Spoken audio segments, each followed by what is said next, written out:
Di dalam mazhab Imamuna Syafi'i radhiyallahu anhu sama semua pendapat bahwa benda yang bukan cair, bukan lunak seperti roti itu lunak namanya, cair seperti agar-agar, direbus dengan najis, maka halallah makanan itu dengan dicuci luarnya saja. Maka rebusan ayam potong dengan air najis, lalu setelah dicincang kita cuci luarannya dengan proses bersuci syar'i, mengaliri air, sudah suci. Makanya kemamah direbus dengan najis, teri rebus dengan najis airnya.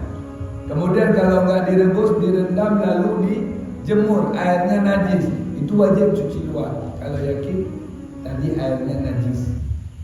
Bahkan misal kita berburu ke gunung, karena perjalanan pulangnya lama dengan kaki, bisa busuk daging, maka kita rebus dulu rusa yang kita dapat.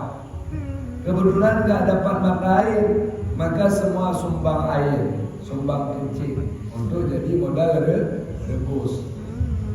Pulang ke rumah kita cuci luar, sah, suci dalam mazhab Imam Syafi'i.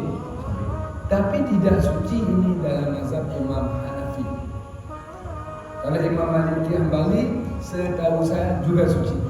Mazhab Imam Hanafi rebus dengan najis. Jadi kalau kita aman, karena itu sudah jadi hukum dengan dasar mereka Quran hadis yang kita tidak mengerti jalur istinbat mereka, itu harus kita baca, aman sekali kita.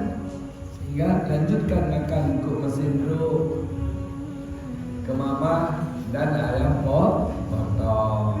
Nanti ya.